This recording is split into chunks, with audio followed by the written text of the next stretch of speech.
We're here. Welcome to Sydney, Australia. That's why it's light outside. I'm Raina Balsam. Okay, this is super exciting. We're here. We're gonna jump right in, and we are doing a topic today on hi Khazakenu. Thank you for joining. Wave. This is exciting. Thank you for joining, everybody. We're so glad you're here.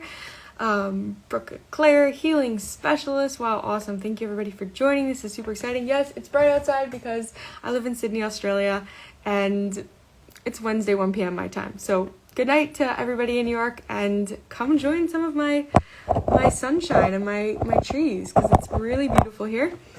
And yeah, it's opposite also, turning to fall. So we're doing a live tonight on OKclarity. This is so cool. We could wave to everybody. We're understanding narcissistic behavior.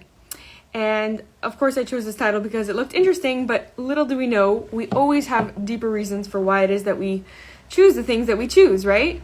You know, there's always deeper reasons. And even me wondering, oh my gosh, what are people thinking about me that I chose this behavior? That's in essence narcissistic, because it's me thinking about myself. But we're jumping ahead of ourselves because we're going to break down exactly what narcissism is, what narcissistic behavior is, and I actually wrote an entire book on how I process, how we can use this trait of narcissism, of egotistical, focused on selfness for our good, for the good of the world. So we're going to talk about that at the end. So I'm Raina Balsam. I'm a breakthrough somatic coach, a somatic healing coach, which means that basically I don't want the work we do together to be like this and to be all in the head.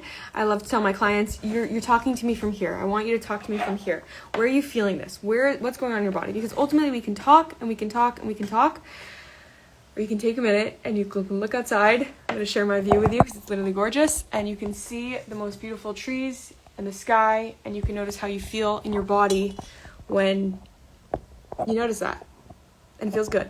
And that is tapping back into our body. Okay, so not only that's really cool that you can see the trees in the sky and feel things in your body, but it's actually super important because you release things differently. Things don't release if they stay here and if you talk about them here. Things only can release if you find them where they're hidden, where they're being held by your body, and then you're able to release them. I like to call it, honestly, climactic coaching, because if a session goes right and you are able to just hit that moment where you're in the most deep, the deepest place of like pain and shame and vulnerability, and you start to sob and you start to cry, and you just hit this moment and it's so painful and you feel it and you're sobbing. And I literally posted a reel on my page of me sobbing and crying, literally like fresh after a coaching session, because every good coach has a coach, and that's how you continue to show up for other people. So with that said, let's jump into all of this.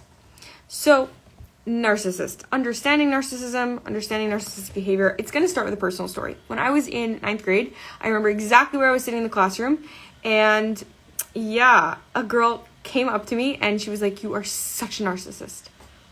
Whoa, I remember thinking, like, out of the blue, what on earth? Like, that is so, I remember thinking like, wow, I was just insulted. I don't even think I know what that means. I was in 9th grade, should know what a narcissist is, but yeah, I just didn't know what it was. Okay, Kate, you're saying you saw the title, you can't understand narcissistic behavior. Just keep listening. We actually can, and you're going to see how it will apply to yourself, because we'll be able to understand where it comes from and what the root of a narcissistic person actually truly is. So back to the story. I'm in my 9th grade classroom, and this girl literally just called me a narcissist. And I'm like, what is even a narcissist? This is so, I don't even know what that is. Okay, Daniel, you're saying you had a narcissistic coach and broke up with his girlfriend and she told you about that? Yeah, a coach should not be telling you about their life as I'm sitting here telling you about my life. So much for that. That's narcissism. We're going to break it down. So I'm sitting there and I am literally just kind of just like a little bit insulted that someone so blatantly insulted me, and a little bit like, okay, what's a narcissistic? Forget about it, live my best life, continue on throughout high school, and that's life. You know, life is good. We don't really, sometimes you're the type of person that just brushes things off.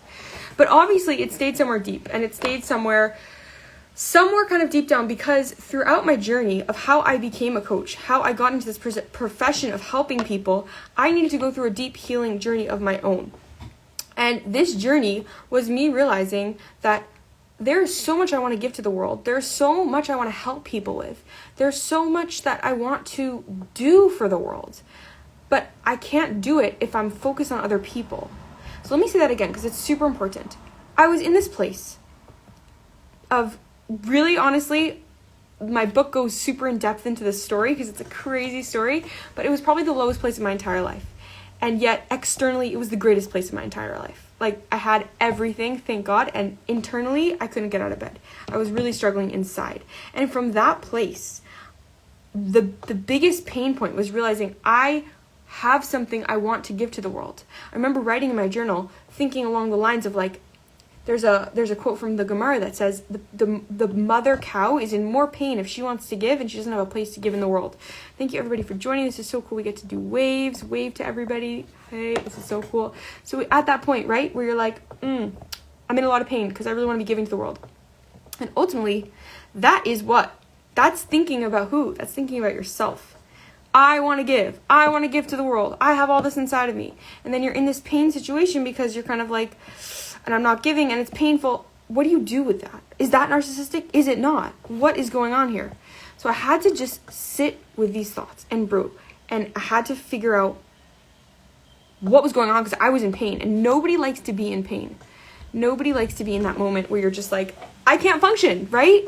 We've all been there where we're like, I'm not functioning. I'm in too much pain. I'm in too much inner turmoil.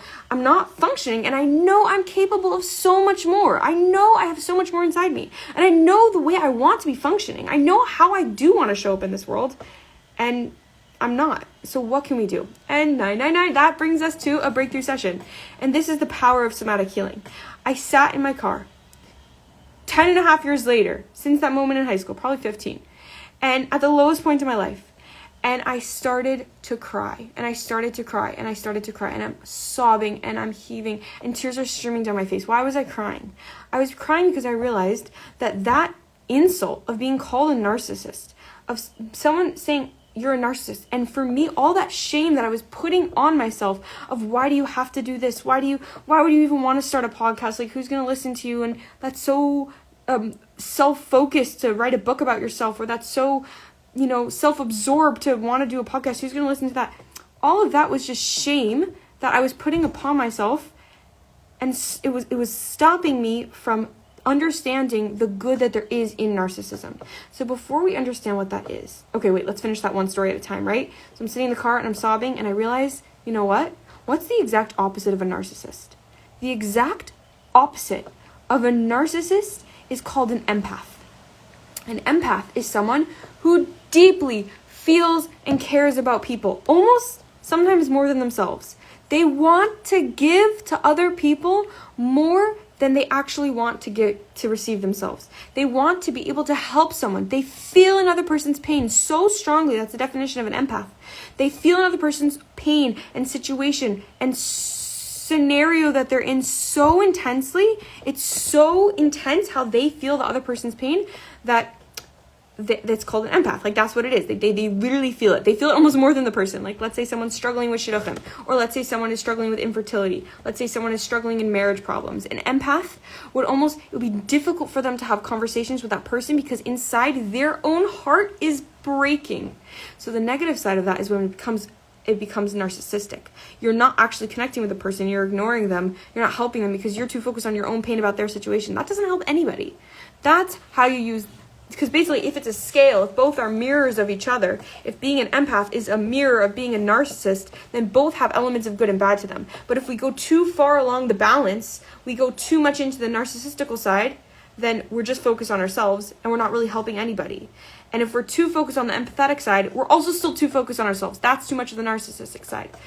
The good element of narcissism is when you're able to say, the goal of why I want to be focusing on what I want to give to the world, of why I'm focusing on myself, is because it's for other people.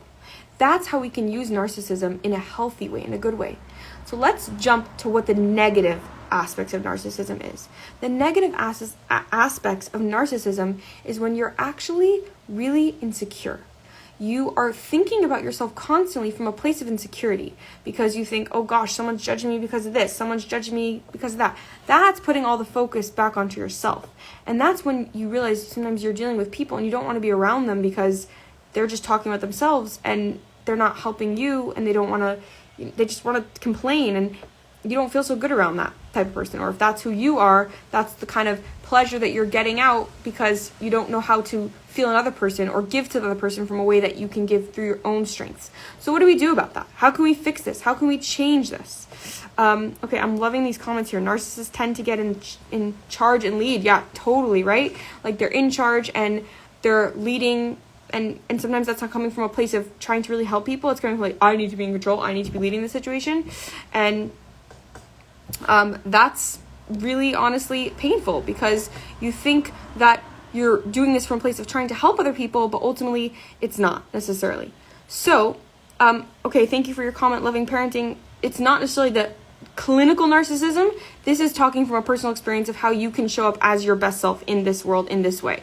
So, on that note, if you are sitting there and you're thinking, I'm in pain right now because I want to be showing up as my greatest self, as my best self. A lot of times, society will tell you, well, that's, narcissistic to focus on yourself. And that is putting you down. Why are you focusing on yourself? Why do you even need to do that? All that's insecurity, ultimately. A healthy sense of narcissism is when you are saying, I want to do these certain things, and I want to do it to help people because I genuinely believe that if there's a part of me deep inside that wants to do something, it's not selfish or narcissistical to focus on that. Let's say that again because that's super important. If there's something that you want to do in this world, if there's something that you want to give to the world, it's not narcissistic to focus on that and to give and to do that, because ultimately the goal of why it is that you want to do that is because someone needs to be helped from there. And by you helping a person in the way that you're showing up as your best self, you doing what it is that you want to be doing, you could really, really be helping people. And it's the biggest mistake to think that it's narcissistic or it's selfish or it's ego-filled to be focusing on to focus on what it is you want to do to the world. People in the helping profession, right? You think, oh gosh, like, who am I to be a therapist? Who am I to be a coach? I'm not going to help anybody. That's insecurity. Ultimately, you can help a lot of people. And the people that need to be helped by you, stepping into the things that you know inside you want to be doing, they won't be helped if you don't step into the things that you want to be doing.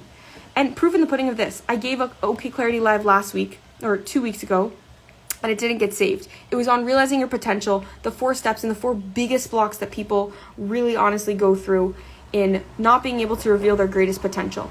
And it was great. We had a couple people on there, and I'm thinking, okay, interesting. I wonder if anyone got anything from it, because I gave a special code. I said, listen, I have sessions that I offer to work one-on-one with people. Anyone on this specific call, if you DM me the word reveal, I'll give you a free session. So happy to offer the same thing for this session. If you DM me the word reveal, I'll give you a free session. But I got one person and I was like, wow, okay, that's so cool. Out of the 25 people that joined last week, even though it didn't get saved and it didn't get posted on the website, one person responded back and one person was like, I'm interested. And one person, and then I was like, great, want the session? She's like, no, I'm not interested in the session, but can you write this article? And from there, maybe that article will help someone's life. And if I had been the type of person to suppress myself, to suppress what it is that I wanted to say, it doesn't matter. Oh, it's narcissistic to think that I want to do this certain thing, or it's egotistical to think that, if you want to do something, that's egotistical. Like, ultimately, if your goal is to help people, you will show up despite insecurity. You will show up despite people, or really it's often yourself putting you down for it, because your goal is to help people.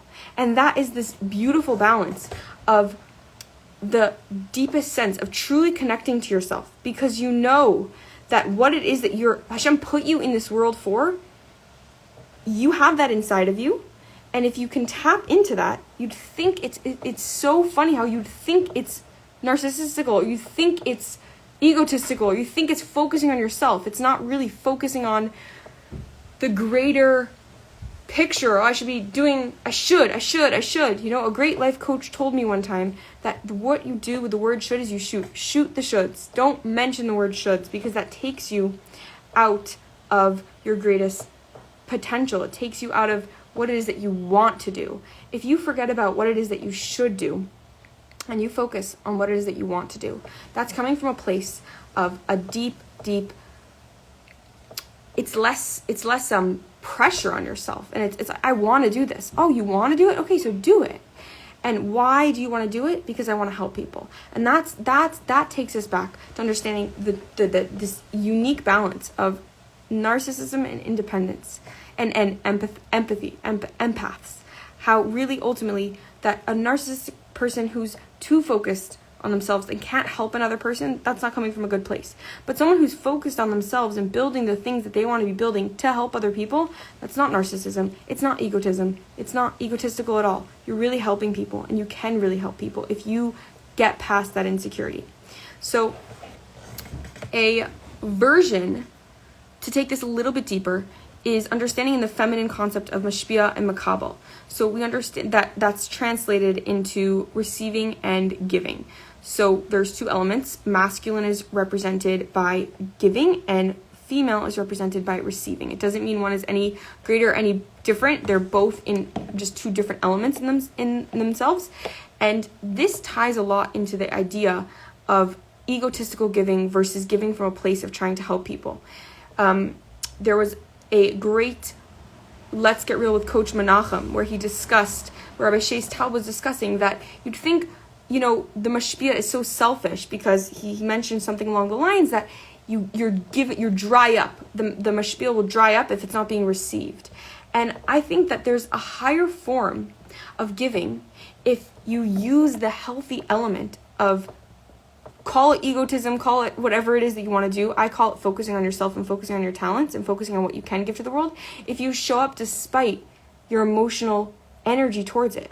He gave the example of a teacher in a classroom. A teacher comes to the classroom and they have the material they're ready to present, and they're presenting it, and the kids in the class are just not interested. Or let's say first the scenario, the kids are super excited and super interested, and they're all excited and they're taking notes and they're asking questions, and it's incredible, right? So what's really cool about that situation is the mashpia, the person that's giving, is like exhilarated. They're so excited. They're so happy, They're being received well. And then he went on to say, and if the teacher in a classroom comes in and the kids are just not interested and no one's excited and it's just really a bad environment and the kids are being chutzpahdik and not listening, then the person's like, I don't want to teach anymore. This is horrible.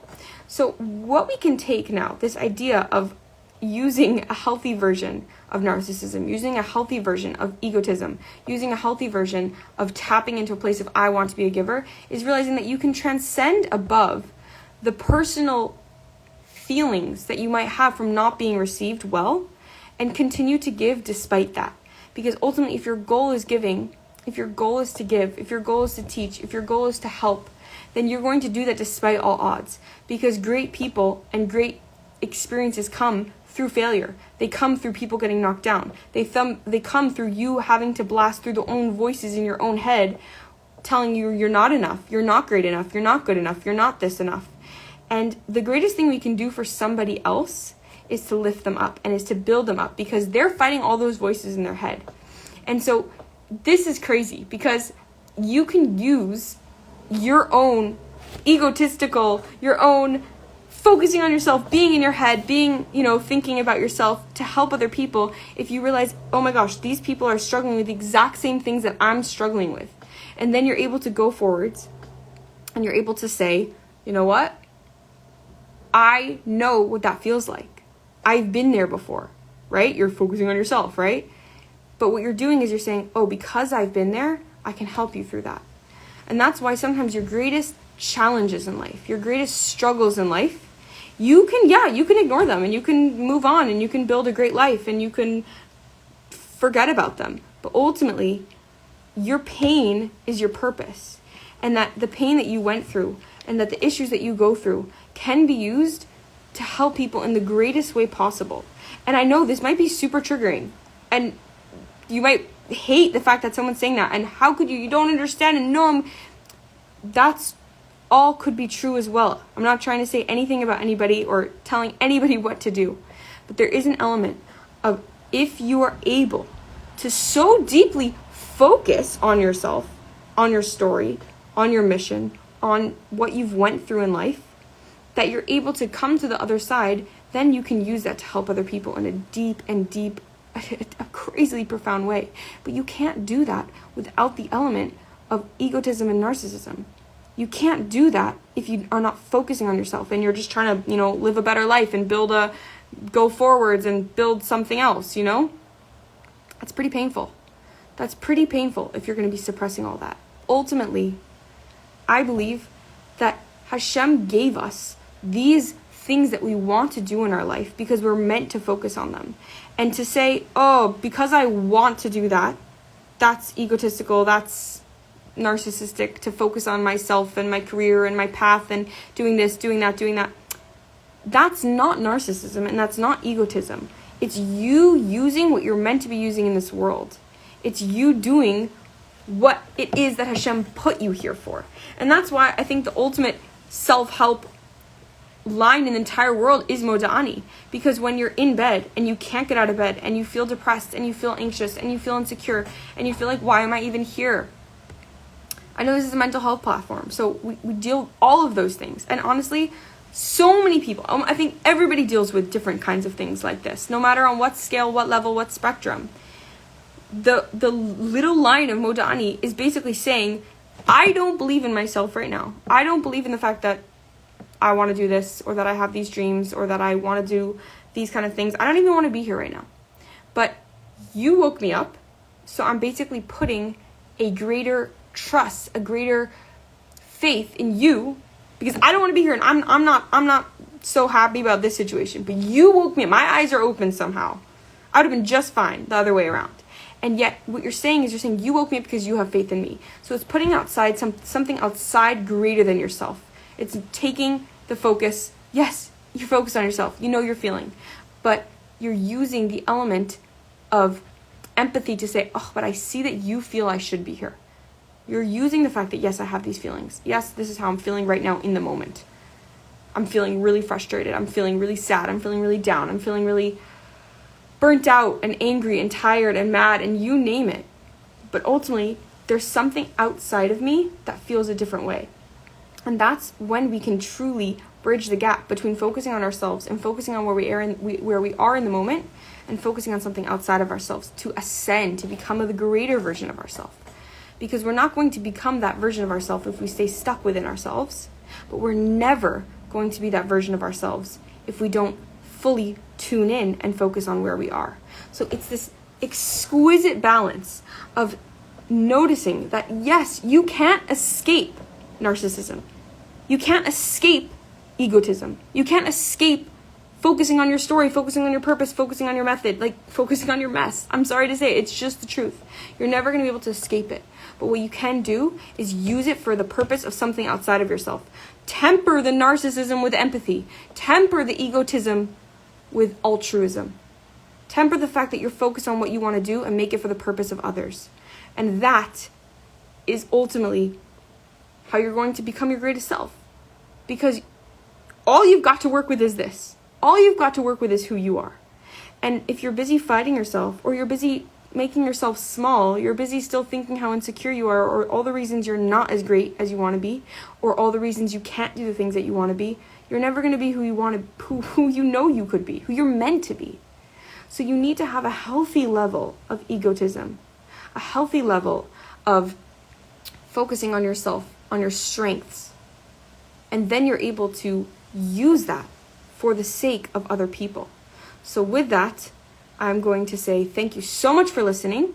Again, you can, if you would like a free session just for the OKclarity people, you can definitely DM me the code REVEAL, and I will grant you a free somatic breakthrough session where you can see what blocks are stopping you from living your best life, and how we can release those blocks so you can finally be your best self and live your best life. Thanks for listening.